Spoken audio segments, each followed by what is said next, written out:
The thunder clapped overhead as Madeline Cooper clutched what few belongings she could salvage from the ruins of her home. Rain lashed against her face, mingling with the tears she refused to acknowledge as she stared at the gaping hole where her roof had once been. The storm had come with little warning, a violent tempest that had torn through the small town of Sloan, Wyoming territory like God's own fury in the summer of 1876. "Miss Cooper," a deep voice called out over the howling wind. Madeline turned to see a tall figure on horseback approaching through the downpour. Even in the dim light of dusk, she recognized him immediately. Ryder Reynolds, owner of the Double R ranch that bordered the eastern edge of town. His broad shoulders were hunched against the rain, the brim of his Stetson pulled low over his eyes. "You shouldn't be out here," he called, dismounting with surprising grace for a man of his size. "This storm's not done with us yet." Madeline clutched her shawl tighter around her shoulders. "I had to salvage what I could, Mr. Reynolds." Ryder surveyed the damage, his expression grim as lightning illuminated the destruction. The modest schoolhouse that had also served as Madeline's home for the past year was nearly destroyed, with most of the roof torn away and one wall partially collapsed. "Your roof blew away in the storm," he stated unnecessarily, his voice softening as he took in her drenched form. "You'll stay under mine tonight." Madeline opened her mouth to protest, but another crash of thunder drowned her words. At 22, she was acutely aware of how improper it would be to stay at the bachelor rancher's home. As the town's schoolteacher, her reputation was everything. "I couldn't possibly," she began. "You can and you will," Ryder interrupted, his tone brooking no argument. "I've got plenty of room and my housekeeper, Mrs. Abernathy, will be there. Nothing improper about it." He reached for her small bundle of belongings. "Unless you'd prefer to drown out here." Madeline looked back at the ruined building that had been both her workplace and home. Water was already pooling on the floor, soaking through the few books she hadn't been able to rescue. She had no family in Sloan, no close friends she could impose upon without warning. The boarding house was on the other side of town, and in this weather. "Thank you, Mr. Reynolds," she said finally, her pride surrendering to necessity. "That's very kind." Ryder nodded once, helping her onto his horse before mounting behind her. The solid warmth of his chest against her back was unsettlingly intimate, but also a blessed relief against the cold rain. His arms formed a protective cage around her as he took the reins. "Hold tight, Miss Cooper," he murmured, his breath warm against her ear. "It's a rough ride in this weather." As they rode through the storm toward the promise of shelter, Madeline couldn't help but wonder what tomorrow would bring. She'd only spoken to Ryder Reynolds a handful of times since arriving in Sloan, and now she was headed to his home, dependent on his charity. The thought made her stomach twist with a mixture of gratitude and unease. The Double R ranch house appeared through the rain like a beacon, its windows glowing with lamplight. It was larger than Madeline had imagined, a sturdy two-story structure with a wide covered porch. Several outbuildings dotted the property, and even through the downpour, she could make out the shape of the barn where a lantern swung in the wind.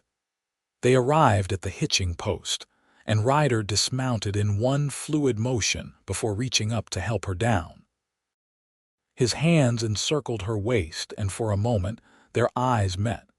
Something passed between them, perhaps simple recognition of the strange circumstances, before he quickly set her on her feet and led her to the porch. "Mrs. Abernathy," he called as they entered the house. "We have a guest." The warmth inside was almost shocking after the chill of the rain. Madeline stood dripping on the entryway rug, suddenly self-conscious of her bedraggled appearance. The house was handsomely appointed but not ostentatious, with solid furniture and a large stone fireplace dominating the main room. A small, round woman with gray streaked hair appeared from what Madeline assumed was the kitchen, wiping her hands on her apron. "Gracious heavens!" Mrs. Abernathy exclaimed, taking in Madeline's drenched state. "You poor dear! Come in by the fire." She shot Ryder a questioning look. "Miss Cooper's home was damaged in the storm," he explained, removing his hat and coat. "The schoolhouse roof is gone." "Oh my!" Mrs. Abernathy's hands flew to her cheeks. "How terrible! Well, you're safe now, dear. Let's get you dry before you catch your death." The housekeeper ushered Madeline upstairs to a bedroom that clearly hadn't been used in some time, though it was clean and well maintained.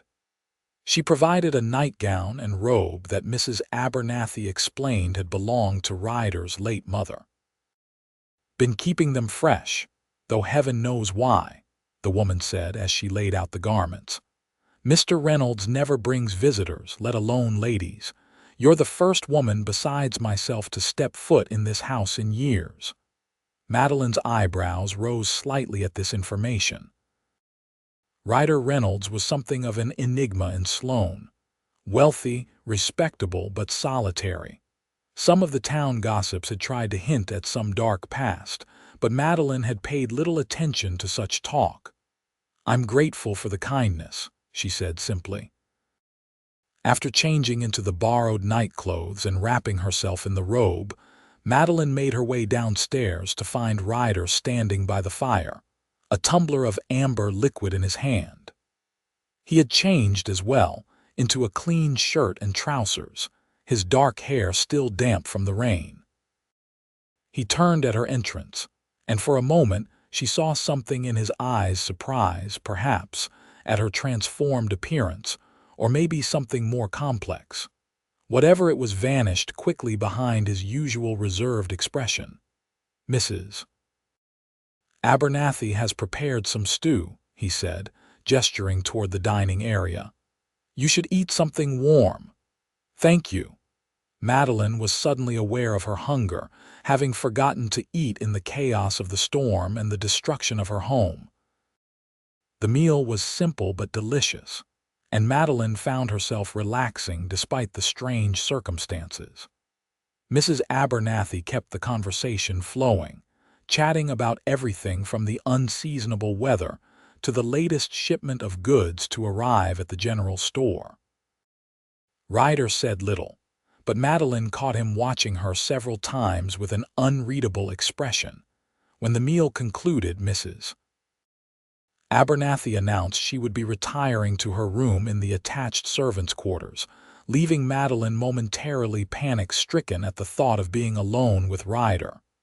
As if sensing her discomfort, he stood up from the table. "I have some ledgers to review," he said. "Please make yourself comfortable by the fire. There are books in the cabinet if you'd like something to read." Madeline nodded gratefully. "Mr. Reynolds," she said as he turned to go, "I don't know how to thank you properly for your hospitality tonight." Ryder paused, his back still to her. "There's no need for thanks, Miss Cooper. It's what neighbors do." He glanced over his shoulder, his expression softening slightly. "And please call me Ryder."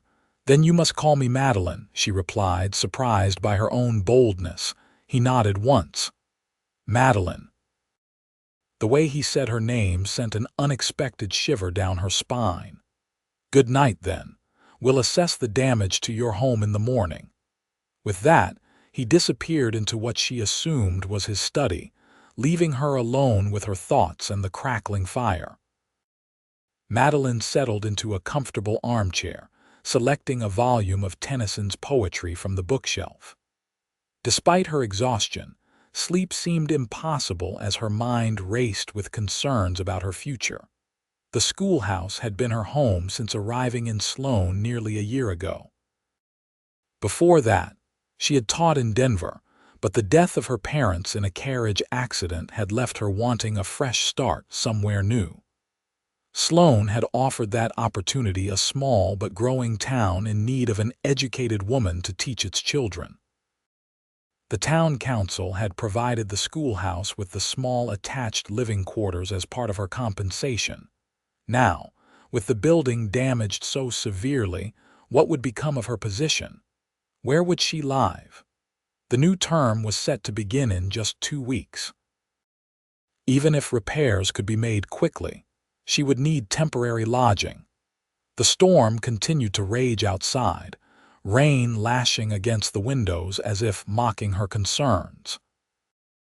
Eventually, the warmth of the fire and the emotional exhaustion of the day overtook her, and Madeline drifted to sleep in the armchair, the book of poetry still open in her lap.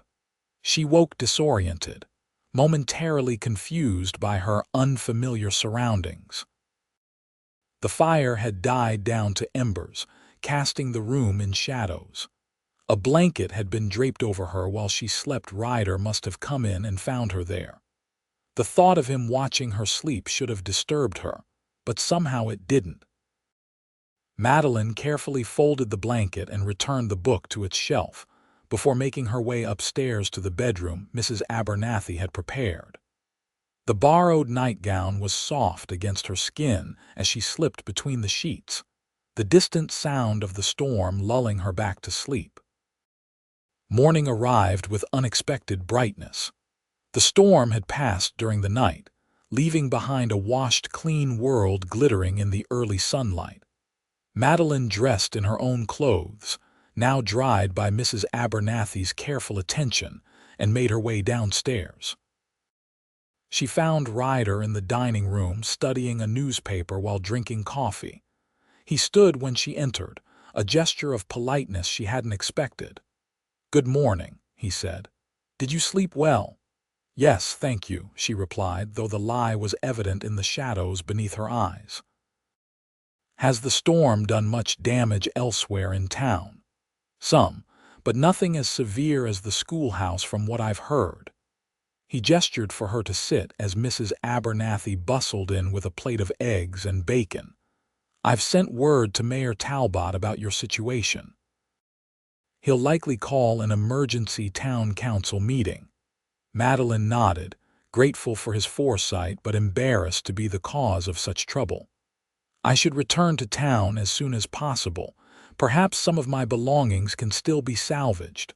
"I'll take you after breakfast," Ryder said. "I've already had the boys saddle a horse for you, unless you'd prefer to ride with me again." There was the slightest hint of teasing in his voice, so subtle she almost missed it.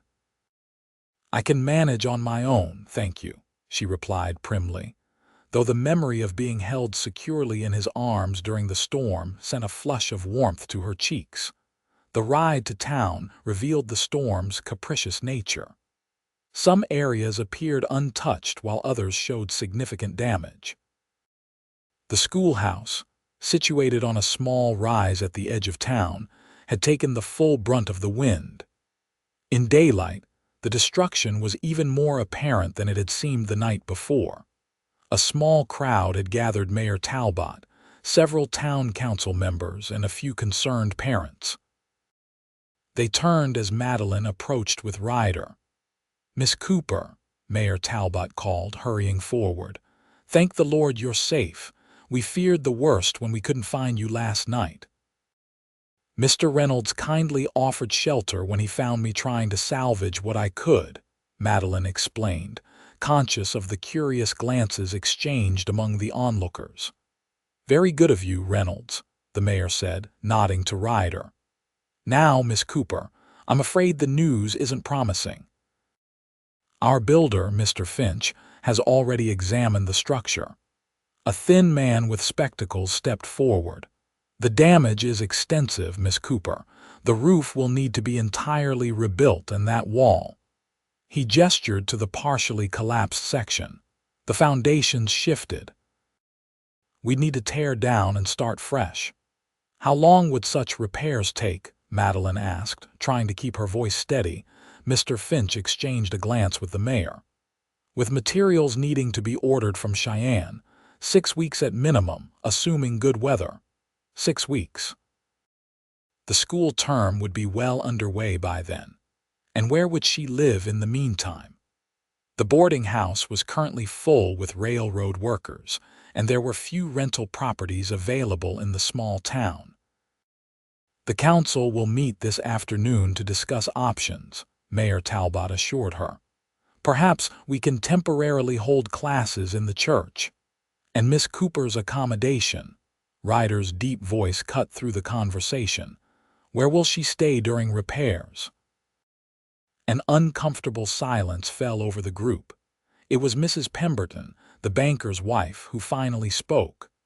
"Perhaps she could stay with us," she offered, though her tone suggested it was more duty than desire. "Though with our 5 children, space is rather limited." Before Madeline could respond to this less than enthusiastic invitation, Ryder spoke again. "Miss Cooper is welcome to continue staying at the Double R until suitable arrangements can be made," he said. "We have plenty of room, and Mrs. Abernathy enjoys the company." The mayor looked relieved, though several of the town matrons exchanged meaningful glances. Madeline knew exactly what they were thinking: a young, unmarried woman staying at a bachelor's ranch, regardless of a housekeeper's presence, would be fodder for gossip. "That's very generous, Mr. Reynolds," Mayor Talbot said, "but perhaps—" "I appreciate the offer," Madeline interrupted, her pride asserting itself, "but I couldn't impose. Surely there must be other options." "None that wouldn't involve separating you from your belongings or placing significant burden on a family already crowded," Ryder pointed out pragmatically. "Mrs. Abernathy is a respectable widow of good standing in this community. Her presence ensures all propriety." Madeline hesitated. The prospect of staying at the Double R for 6 weeks was both appealing and terrifying. Ryder Reynolds was undeniably handsome, with his tall frame, broad shoulders, and those intense blue eyes that seemed to see right through her carefully maintained composure. Living under his roof would be a test of her resolve to remain focused on her career, rather than romantic entanglements. Yet the alternative, being crammed into the Pemberton household with 5 rambunctious children, or scattered lodgings that would separate her from her salvaged possessions, was equally unappealing. "If you're certain it wouldn't be an imposition," she began. "It wouldn't," Ryder stated firmly. "Well then," Mayor Talbot said with obvious relief, "that settles the matter of accommodation for now. As for the school situation, we'll discuss it at the council meeting and inform you of our decision by evening." The crowd began to disperse, some to assess damage to their own properties, others clearly eager to spread the news of the schoolteacher's living arrangements. Madeline bit her lip, already regretting her decision as she overheard Mrs. Pemberton whispering to another woman, "Living with that man. No good will come of it, mark my words." Ryder, standing close enough to hear, frowned but said nothing. Instead, he turned to Madeline. "Let's gather what we can salvage.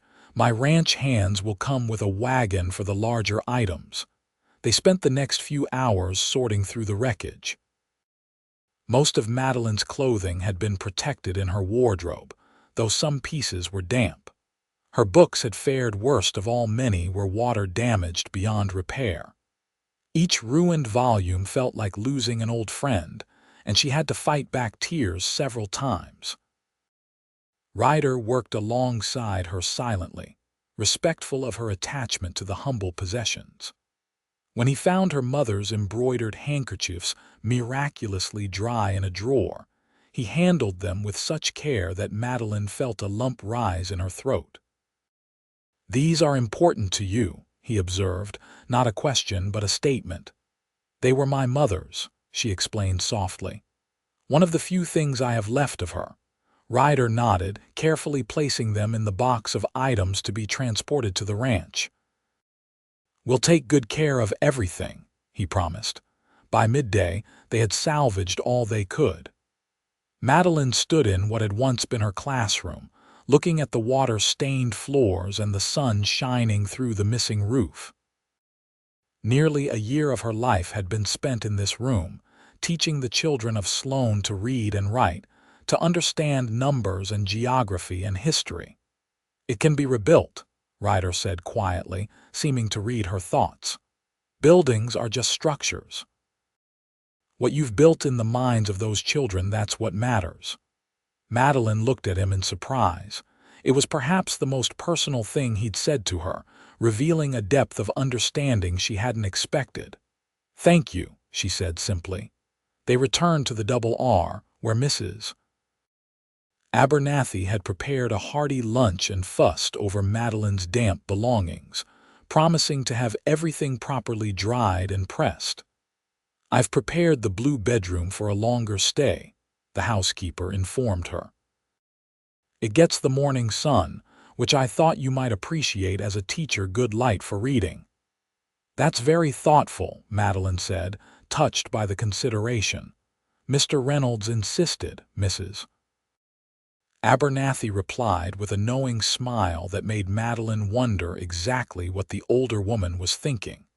The days that followed settled into an unexpected rhythm. The town council had decided to hold classes in the church until repairs could be completed, with lessons to begin the following Monday as scheduled. Madeline spent her days preparing teaching materials and helping to arrange the church sanctuary as a temporary classroom. Each evening, she returned to the Double R, where dinner was served precisely at 6. Ryder, she discovered, was a creature of habit. He rose before dawn to work with his ranch hands, returned for lunch, then spent afternoons managing the business aspects of the ranch or riding the property. Evenings were devoted to reading or sometimes playing chess, a pastime Madeline admitted to enjoying. "Would you care for a game?" he asked on the 4th evening of her stay, gesturing to a beautifully carved chess set displayed on a side table. Madeline hesitated only briefly before nodding. "I should warn you, Mr. Reynolds, Ryder," he corrected gently. "Ryder," she amended with a small smile. "I should warn you that my father was quite accomplished at chess and insisted I learn properly." A rare smile curved his lips. "Then we should have an interesting match." They did. Madeline played aggressively, surprising him with her strategic thinking. When she captured his queen with a move he hadn't anticipated, his eyebrows rose appreciatively. "You're full of surprises, Miss Cooper." "Madeline," she reminded him, enjoying the small victory. "Madeline," he acknowledged, studying the board intently. "I won't underestimate you again." He managed to force a stalemate, which Madeline considered impressive given his disadvantage.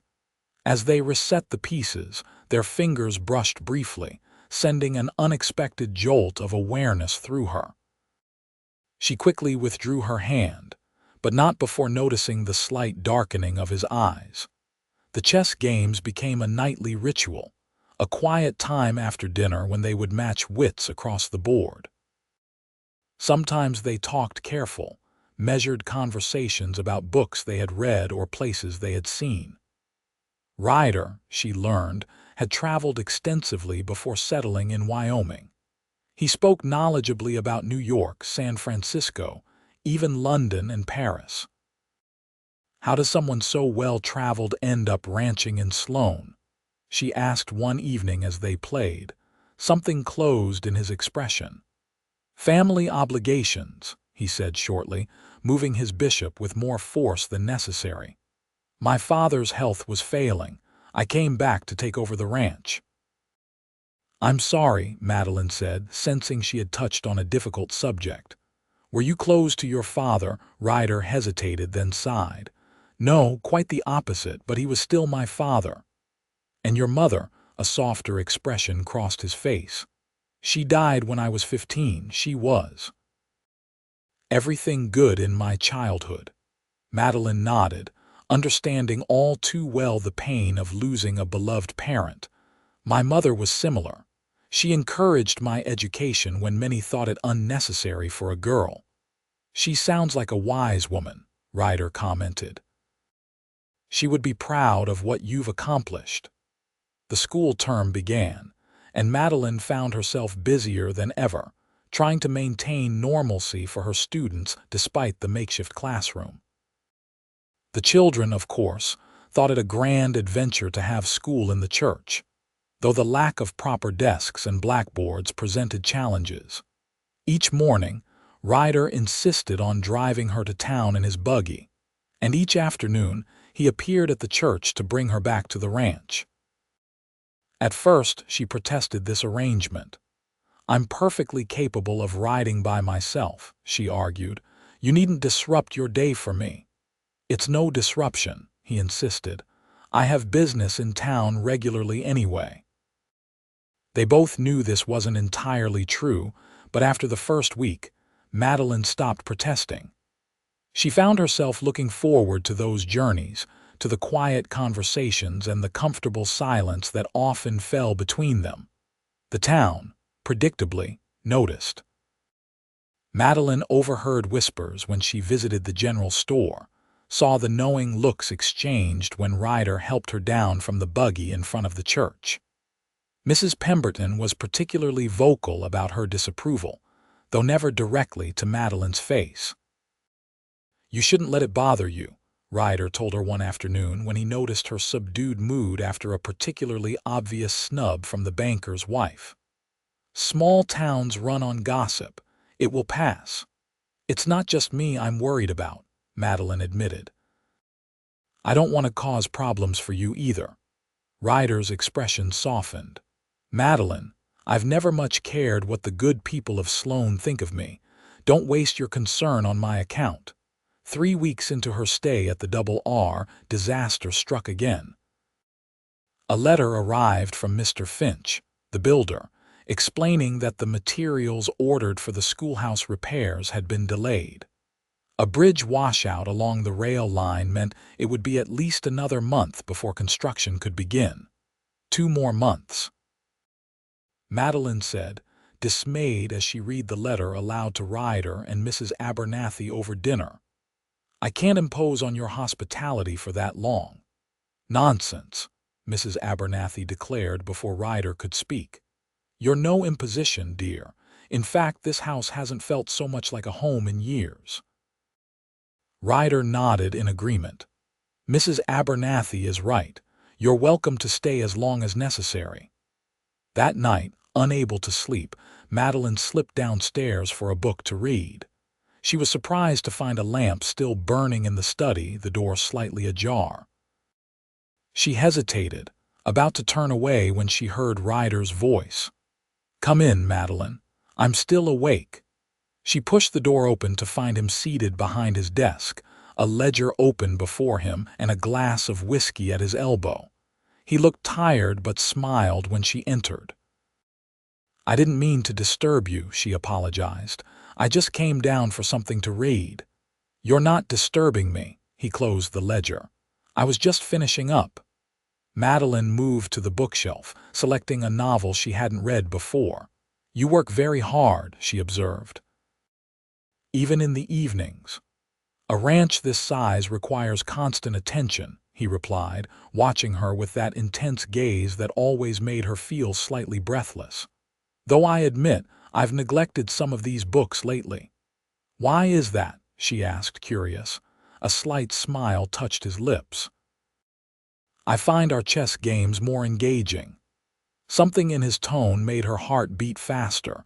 She clutched the book to her chest like a shield. "You're an excellent opponent," she managed to say. "As are you." He stood, coming around the desk. "Would you care for a game now?" "I'm not ready for sleep yet." They played by lamplight, the house quiet around them. It was different somehow, this late-night game, more intimate. Madeline was acutely aware of him, the way his fingers moved the pieces with deliberate grace, the shadow of stubble along his jaw, the way his eyes caught the lamplight. "Check," she said softly, moving her knight. Ryder studied the board, then looked up at her with admiration. "You've cornered me quite thoroughly." "Not quite checkmate," she pointed out. "No," he agreed, "but close." He moved his king, the only option available. Madeline advanced her queen. Checkmate.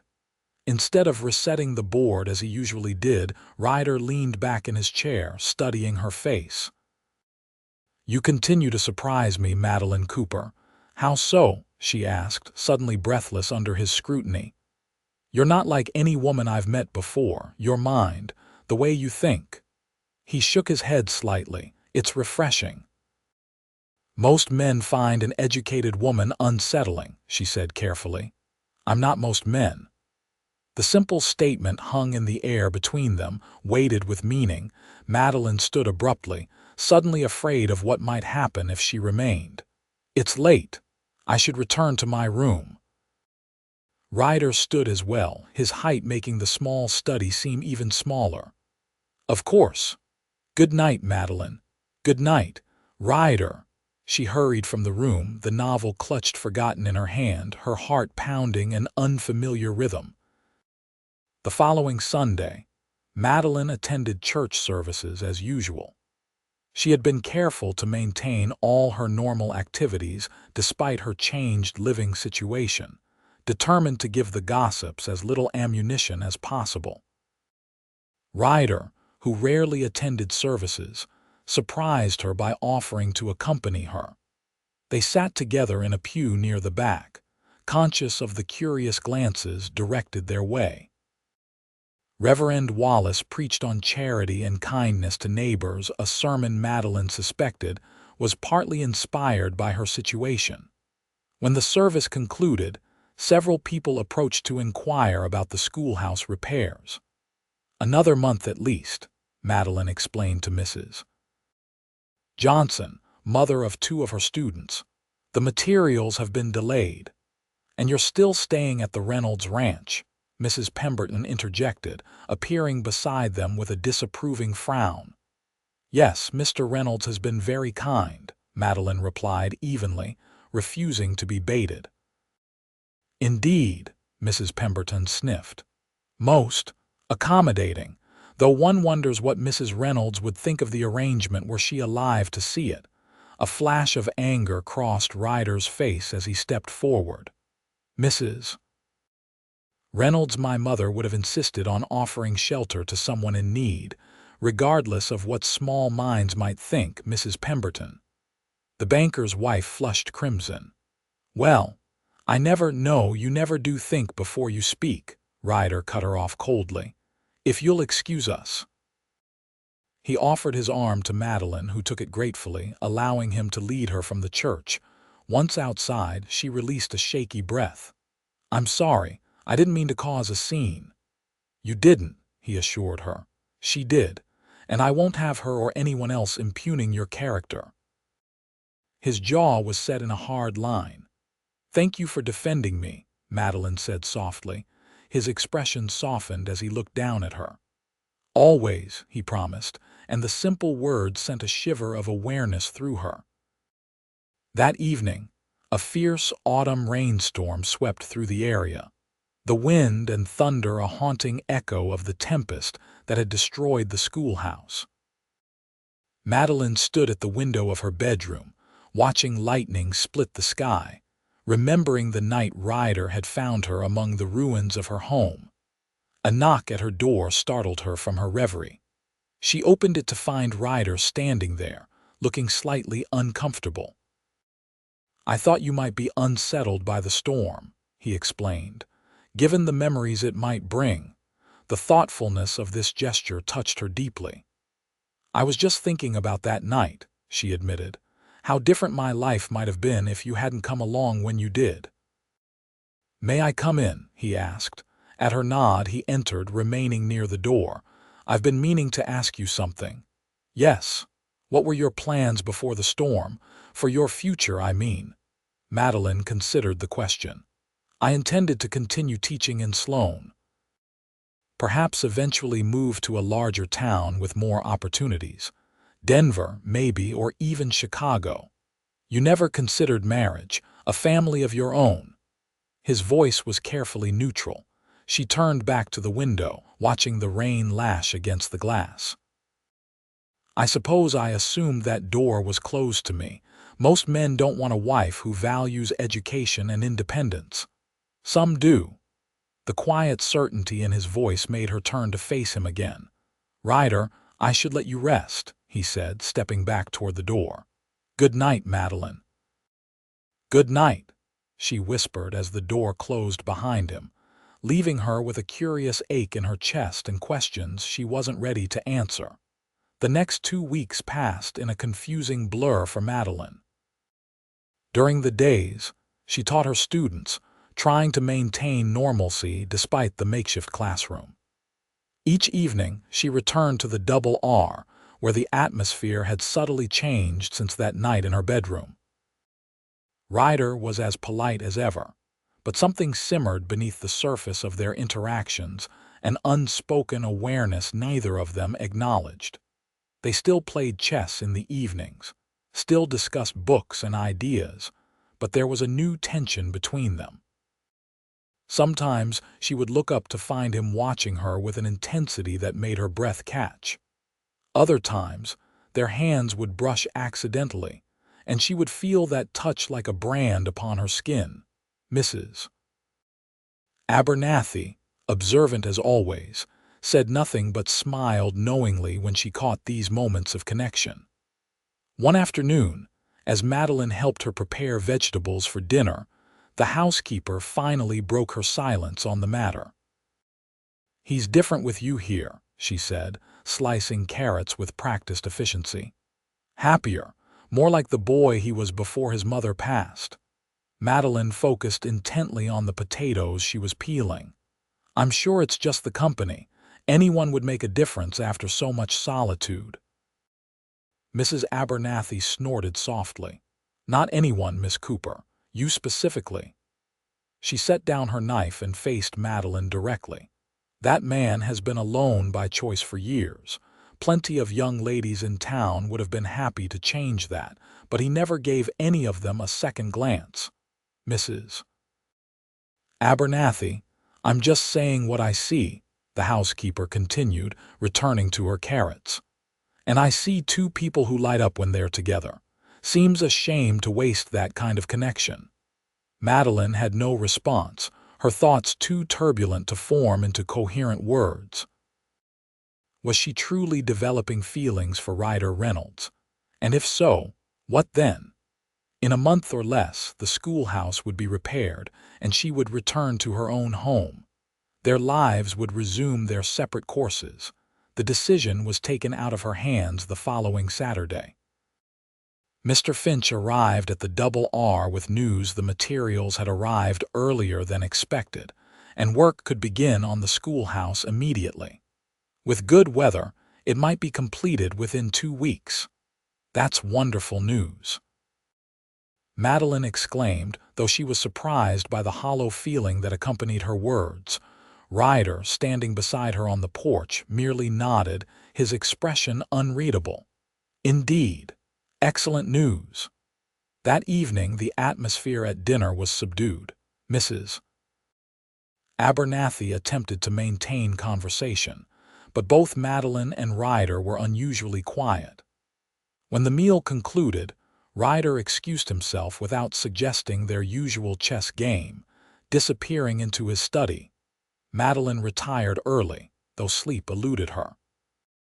She lay awake, listening to the quiet sounds of the house, realizing how accustomed she had grown to being here. The thought of leaving filled her with an unexpected sadness. Morning brought little clarity. Madeline dressed for church, preparing herself for the inevitable questions about returning to the schoolhouse. As she descended the stairs, she found Ryder waiting at the bottom, dressed in his Sunday best. "I thought I would accompany you again today," he said, his expression serious. "If that's agreeable." "Of course," she replied, puzzled by his formality. The ride to church was silent, both lost in their own thoughts. The service passed in a blur for Madeline, her mind elsewhere despite her best efforts to focus on Reverend Wallace's sermon. Afterward, as expected, she was surrounded by well-wishers excited about the schoolhouse repairs. Back to normal in no time. Mayor Talbot declared heartily.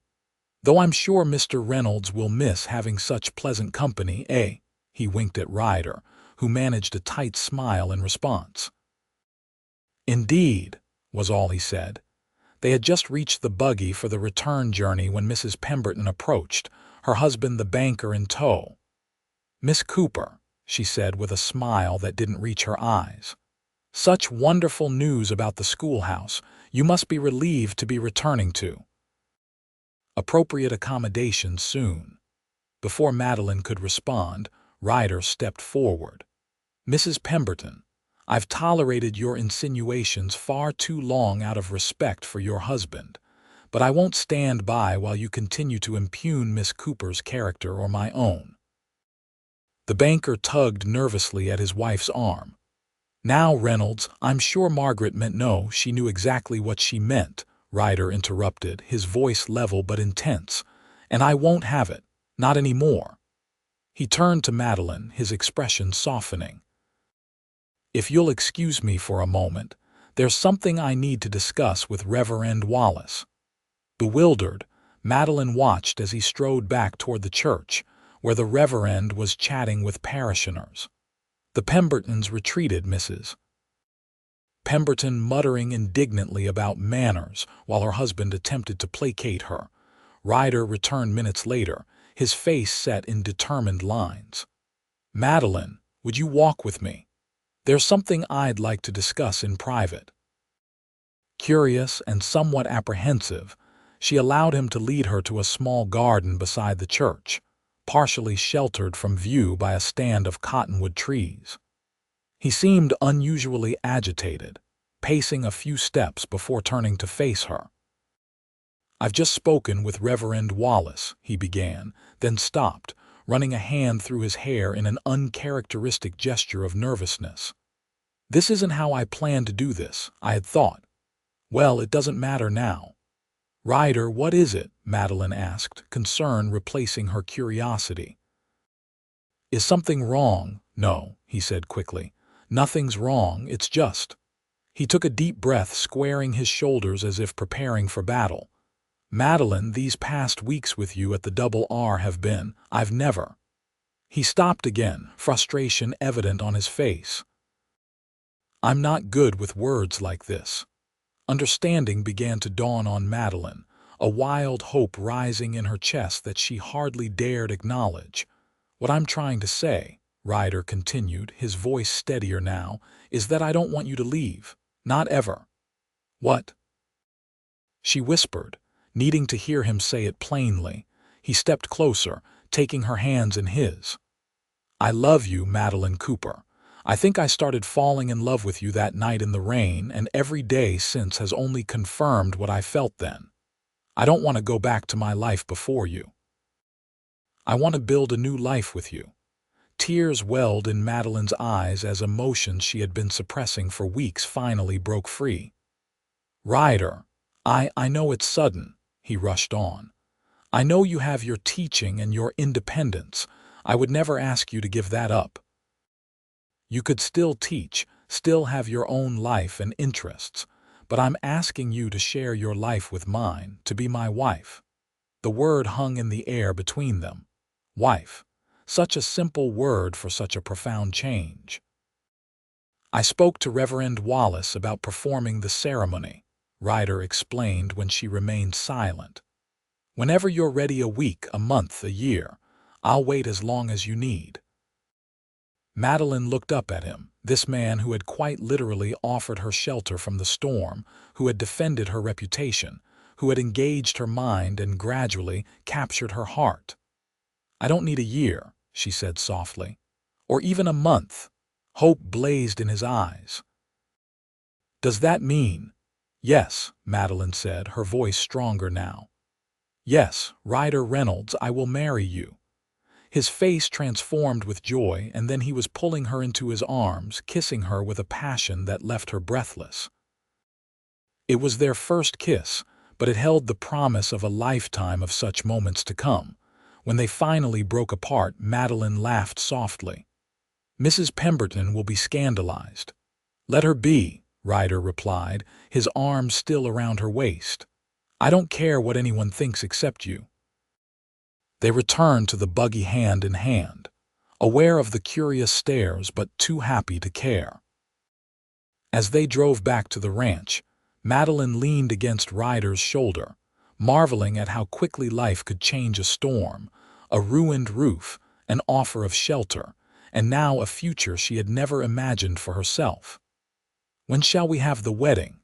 she asked as the double R came into view. Ryder smiled down at her. "Whenever you wish, though I admit I'm not inclined to wait too long." "Neither am I," she confessed, returning his smile. "Perhaps when the schoolhouse is repaired. It seems fitting somehow." "2 weeks, then," he agreed. "A small ceremony," Madeline nodded. "Just close friends. And Mrs. Abernathy, of course." "She'll be overjoyed," Ryder predicted. "She's been hoping for this outcome since the night you arrived."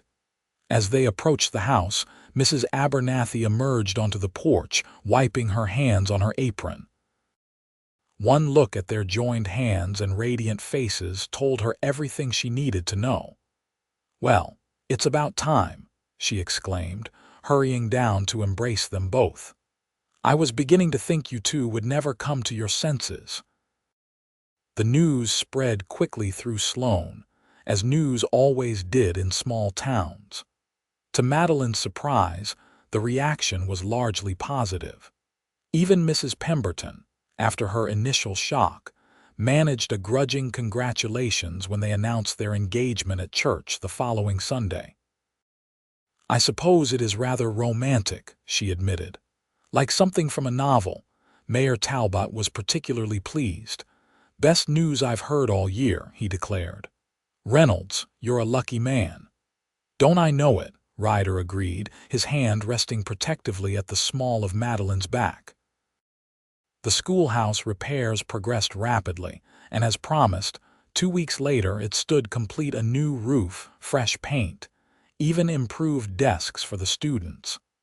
Madeline inspected it with Mr. Finch the day before the wedding, approving all the changes. "It's perfect," she told the builder. "The children will be so excited to return." "And you, Miss Cooper?" Mr. Finch asked with a knowing smile. "Will you be returning to your quarters here?" Madeline smiled. "No, I'll still be teaching, but I'll be living at the Double R as Mrs. Reynolds." The wedding took place on a crisp October afternoon, with leaves turning gold and crimson on the trees surrounding the church.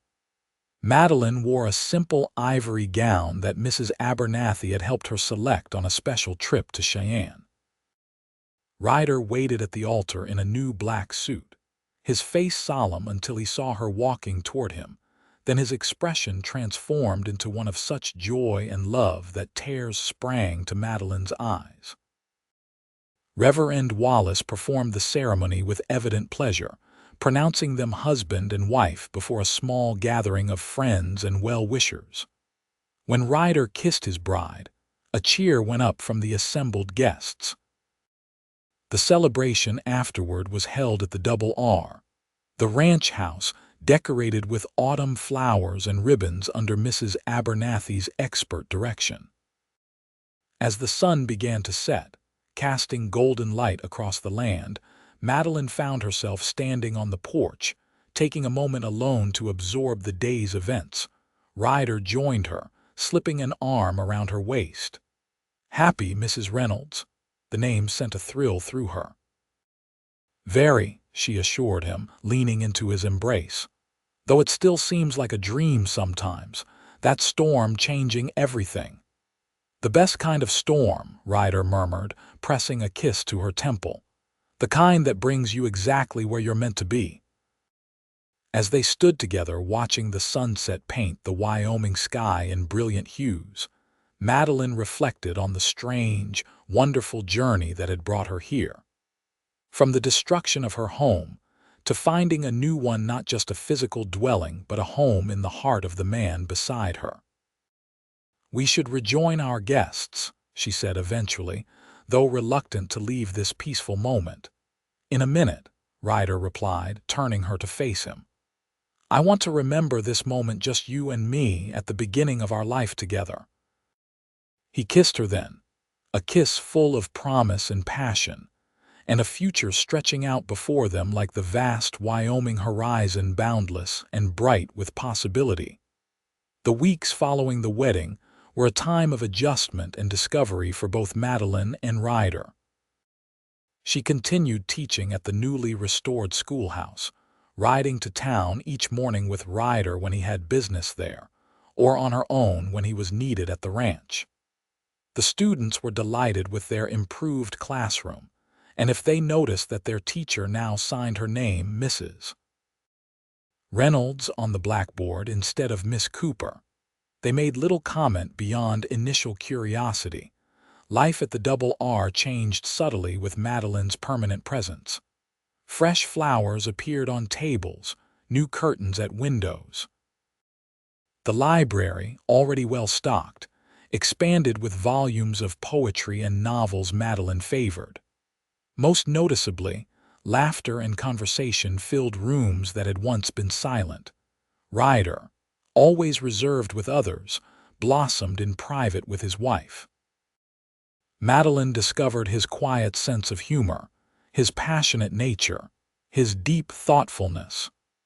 Their chess games continued, now often played before the fire in their bedroom, with different stakes and rewards than before. As winter approached, bringing the first snows to the Wyoming landscape, Madeline found herself reflecting on how completely her life had transformed in just a few months.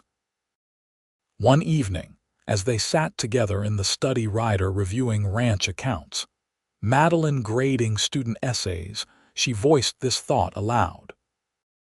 "If someone had told me last spring that by winter I would be married to you and living at the Double R, I would have thought them mad," she said, setting aside her work. Ryder looked up, a smile warming his eyes. "And now I can't imagine any other life," she replied honestly. "Though I do sometimes wonder what would have happened if that storm hadn't destroyed the schoolhouse. I'd like to think we would have found our way to each other eventually," Ryder said, closing his ledger and moving to sit beside her on the small sofa. "Though I admit, I might not have found the courage to approach you so directly without that circumstance." "The decisive Ryder Reynolds, lacking courage," Madeline teased, leaning against his shoulder. "I find that hard to believe," he chuckled, wrapping an arm around her. "In business matters, in ranch decisions, yes, I'm decisive, but in matters of the heart," he shook his head. "I had convinced myself I was better off alone, until you," Madeline turned her face up to his. "I'm glad the storm forced your hand then." "As am I," he murmured before kissing her softly. Christmas arrived with a heavy snowfall that transformed the landscape into a glittering white expanse. Madeline, who had always loved the holiday, threw herself into preparations with enthusiasm that amused and delighted Ryder in equal measure. The ranch house was decorated with evergreen boughs and red ribbons. A Christmas tree stood in the parlor, and the scent of gingerbread and cinnamon filled the kitchen. "I haven't celebrated like this since my mother was alive," Ryder admitted as they hung ornaments on the tree one evening. "Then we have years of celebrations to make up for," Madeline declared, standing on tiptoes to place a star at the top. They hosted a Christmas dinner for the ranch hands and their families, a tradition Madeline suggested and Ryder embraced wholeheartedly. The house rang with laughter and conversation as children played games in the parlor and adults shared stories around the dining table. "This is what a home should be," Ryder said quietly to Madeline as they watched the scene, "full of life and joy." She squeezed his hand, her heart full.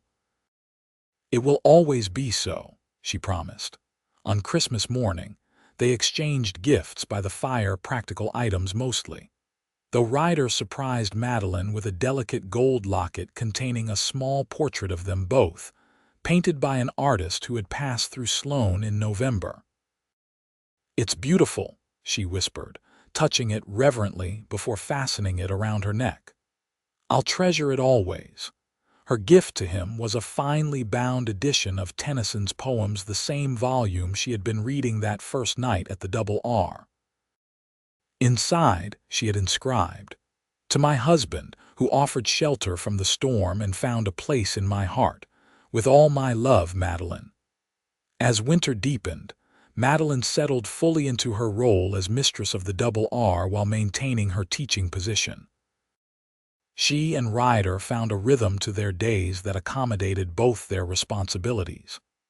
In the evenings, they would discuss their respective work ranch matters and school concerns, offering each other support and perspective. February brought a development neither had anticipated quite so soon. Madeline, who had been experiencing unusual fatigue and morning discomfort, consulted with Doc Wilson during his monthly visit to Sloan. "Congratulations, Mrs. Reynolds," the elderly physician said with a smile after his examination. "You're expecting a child. I'd say due in late August or early September." Madeline sat in stunned silence, a mixture of joy and trepidation washing over her. She had always wanted children someday, but the reality of impending motherhood was overwhelming. What would this mean for her teaching position? How would Ryder react? She found her husband in the stables when she returned to the ranch, checking on a mare that had recently foaled. The sight of him gently stroking the newborn colt while speaking softly to its mother made her heart swell. This was a man who would make a wonderful father. "Ryder," she called softly from the stable entrance. He looked up, his face lighting with a smile that quickly turned to concern as he noted her serious expression. "What is it? Are you unwell?" Madeline shook her head, moving toward him. "Not unwell, just changed." At his puzzled look, she took a deep breath. "I saw Doc Wilson in town. I'm with child." For a moment, Ryder stood perfectly still, his expression unreadable. Then, with a sound that was half laugh, half sob, he closed the distance between them in 3 long strides and gathered her into his arms. "A child," he whispered against her hair. "Our child." "You're pleased, then?" she asked, pulling back to see his face. "Pleased?" He shook his head in wonder. "Madeline, I'm overjoyed." His hand moved tentatively to rest against her still flat stomach. "When?" "Late summer, the doctor thinks." Ryder's smile was incandescent. "Perfect timing. After spring calving but before the fall drive. I can be here with you." The news of the expected child spread quickly through Sloan, met with general delight and a flurry of advice from the town's matrons. Mayor Talbot, in his capacity as head of the school board, assured Madeline that her teaching position would be held for her, with a substitute engaged for the fall term if she wished to return after the baby's birth. "Of course she'll return," Ryder said firmly when the mayor mentioned this at a town council meeting. "If that's what she wants." Madeline squeezed his hand gratefully, touched by his support of her career despite their changing circumstances. As her pregnancy progressed and summer approached, Madeline found herself contemplating the remarkable chain of events that had led to this moment. 1 year ago, she had been a solitary schoolteacher with no expectation of marriage or family. Now she was Mrs. Reynolds, mistress of the Double R, with a child growing beneath her heart. "Penny for your thoughts," Ryder said one evening as they sat on the porch, watching a spectacular sunset paint the western sky in shades of gold and crimson. Madeline smiled, her hand resting on her now visible pregnancy. "I was just thinking about how much has changed since last summer. That storm that destroyed the schoolhouse. The best disaster that ever happened to me," Ryder said with a wry smile, covering her hand with his own. "Though I wouldn't wish the experience on you again." "It was worth it," she assured him. "Every moment of uncertainty led me here to you, to us." She guided his hand to a spot where their child had just kicked. "Feel that, already strong-willed like its father, or its mother," Ryder countered with a laugh. Heaven help us if this child inherits both our stubborn streaks. The summer heat grew oppressive as Madeline's pregnancy advanced. Ryder, concerned for her comfort, insisted on improvements to the ranch house, including a mechanical ice box ordered from Chicago and installed in the kitchen to Mrs. Abernathy's delight. When the temperatures became truly unbearable, he surprised Madeline with a 2-week trip to a mountain cabin owned by the ranch, where the higher altitude brought cooler air and relief. "You think of everything," she said gratefully as they sat by a small stream that ran near the cabin, her feet dangling in the cool water. "I try," he replied simply. "Your comfort and happiness are my priority, Madeline, always." August arrived with thunderstorms that reminded Madeline vividly of the tempest that had changed her life.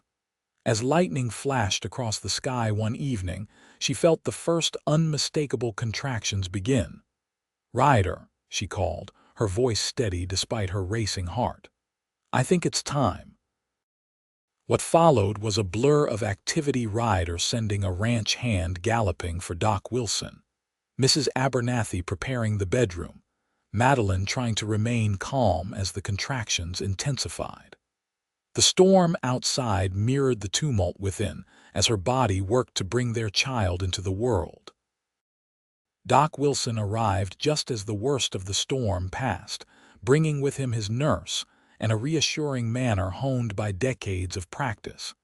He shooed Ryder from the room despite his protests.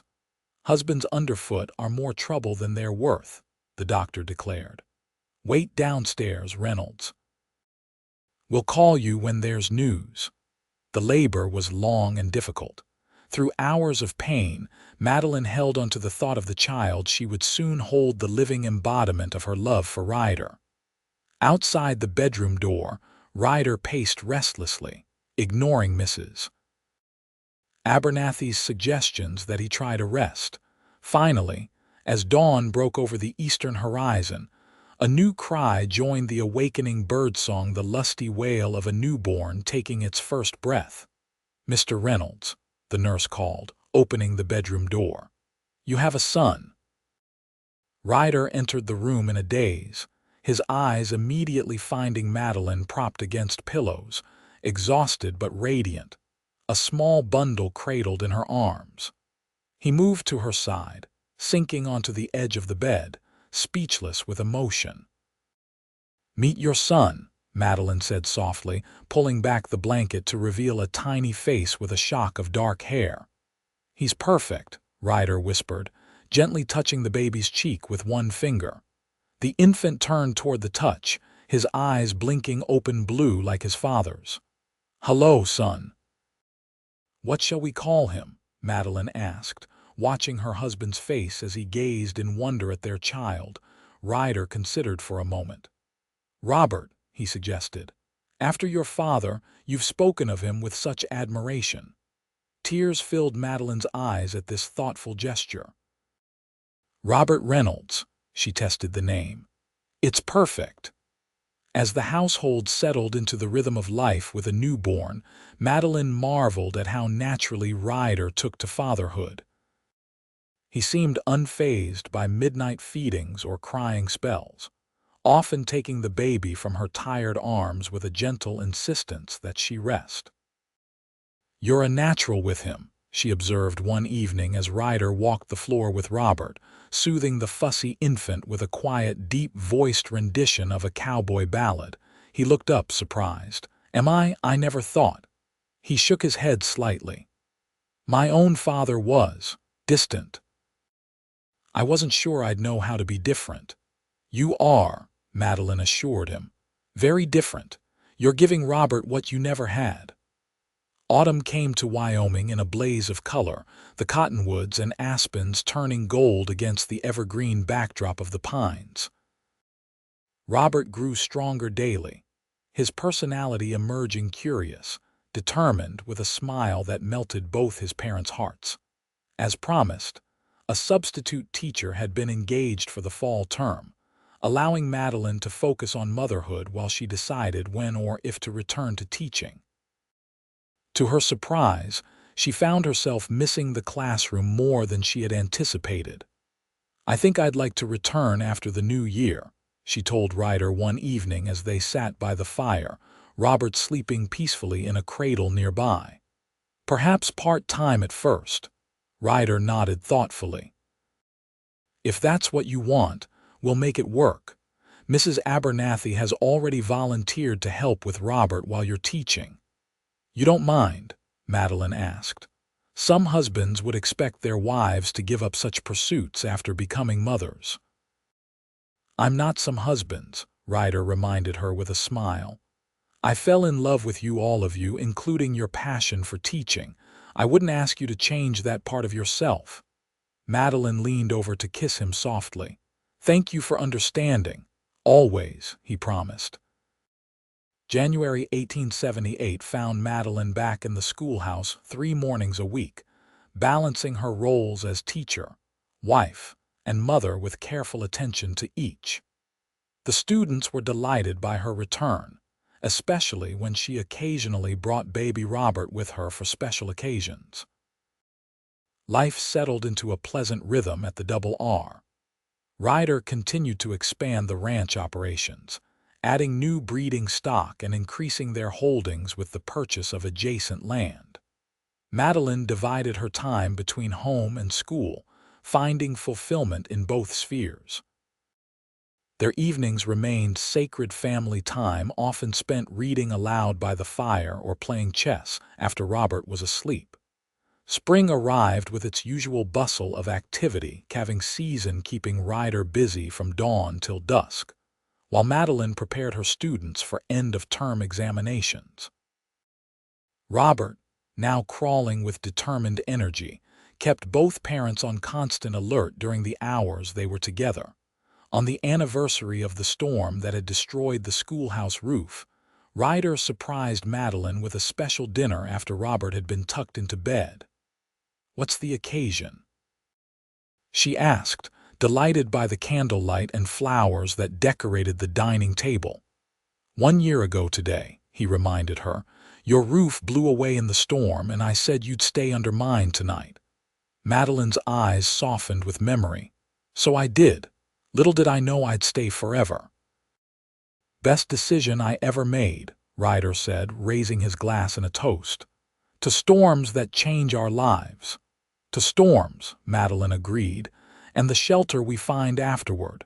As they shared the meal, Mrs. Abernathy had prepared before discreetly retiring to her quarters.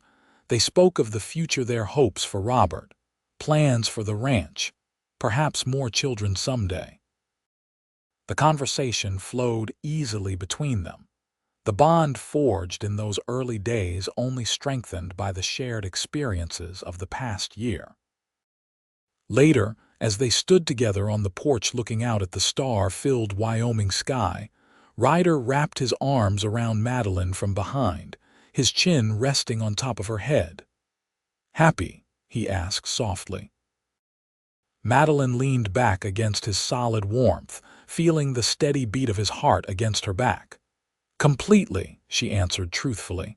"And you, more than I ever thought possible." He turned her in his arms to face him, his expression serious in the moonlight.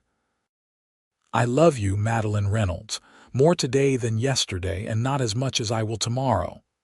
"That's quite a mathematical progression," she teased gently, rising on tiptoes to kiss him. "I love you too, always." As they stood embraced beneath the vast Wyoming sky, Madeline reflected that sometimes life's greatest blessings came disguised as disasters, a storm that destroyed a roof but built a home, a chance encounter that led to lasting love, a disruption that opened the door to a future brighter than any she could have imagined. The years passed with the changing seasons, each bringing new joys and challenges to the Reynolds family. Robert grew from an adventurous toddler into a curious boy with his father's blue eyes and his mother's quick mind. When he was 4, a sister joined the family, Elizabeth, named for Ryder's mother, with a sweet disposition that won hearts throughout the ranch. Madeline continued teaching, eventually becoming the head of Sloan's expanded school as the town grew alongside the prosperity of the railroad. Ryder's ranching operations flourished, the Double R becoming known throughout the territory for its quality stock and fair business practices. They weathered storms together, literal ones that sometimes threatened the ranch buildings, and figurative ones in the form of cattle market downturns, illnesses, and the usual family disagreements. Through it all, their partnership remained strong, built on the foundation laid during those first weeks when a schoolteacher with no roof found shelter with a rancher who had space in his home and his heart. On their 10th anniversary, with the children spending the night with Mrs. Abernathy, now retired but still very much part of the family, Ryder took Madeline on a ride to a hilltop overlooking the ranch. A picnic basket was strapped to his saddle, containing a bottle of champagne and Mrs. Abernathy's famous apple pie. "Remember the first time I brought you up here?" he asked as they spread the blanket beneath a cottonwood tree. Madeline smiled at the memory. 3 weeks after our wedding, I was still getting to know the ranch boundaries. And I was still amazed that you had actually married me, Ryder admitted, pouring the champagne into 2 glasses. "Sometimes I still am." "After 10 years and 2 children," Madeline laughed, accepting the glass he offered. "I should hope I've convinced you by now." Ryder's expression grew serious as he gazed out over the land that stretched before them, the ranch house below, pastures dotted with cattle, the distant mountains framing the horizon. "When my father left me this land, I saw it only as a responsibility, a burden. Now—" He turned to her, his eyes warm with emotion. "Now I see it as our legacy to our children, a future we've built together." "From a missing roof to all of this," Madeline mused, following his gaze. "Sometimes I still can't believe how our story began." "I think about that storm often," Ryder admitted. "How close I came to not riding by the schoolhouse that evening if I had taken the North Road instead." Madeline reached for his hand, interlacing their fingers. "But you didn't. You were exactly where you needed to be." "As were you," he said, raising their joined hands to kiss her knuckles. "Even if you were standing in the rain like a stubborn schoolteacher trying to save your books." "Those were important books," she protested with mock indignation. "Not as important as you," he countered, setting aside his glass to pull her closer. "Nothing is as important as you, Madeline. Not the ranch, not the cattle, nothing." After a decade together, Ryder Reynolds was still not a man of flowery speeches or grand romantic gestures. But when he did speak from the heart, his simple sincerity never failed to move her deeply. "I love our life," she said softly, resting her head against his shoulder as they looked out over the land that had become so dear to them both. "Every part of it, even the difficult parts." He asked, thinking perhaps of last winter's scarlet fever scare with Elizabeth, or the drought 2 summers ago that had threatened the entire region. "Even those," she confirmed. "They've made us stronger together." As the sun began its descent toward the western horizon, painting the landscape in the golden light that had first enchanted Madeline years ago, they sat in comfortable silence, sharing the pie and the last of the champagne. No words were needed between them. The years had given them a language of shared glances and gentle touches that spoke volumes. Later, riding back to the ranch house as twilight softened the edges of the world, Madeline thought about the young woman she had been, independent, determined, never imagining the life that awaited her. One storm had changed everything, bringing her not just shelter for a night but a home for a lifetime. "What are you thinking?" Ryder asked, noticing her contemplative expression. Madeline smiled, guiding her horse alongside his as the lights of the ranch house came into view below, warm and welcoming in the gathering dusk. I was thinking that sometimes the best journeys begin with a disaster, she replied, and that I'm grateful every day for the storm that blew my roof away. Ryder reached across the space between them to take her hand, his grip warm and secure just as it had been that night in the rain, just as it would be for all the days to come. "So am I," he said simply. "So am I."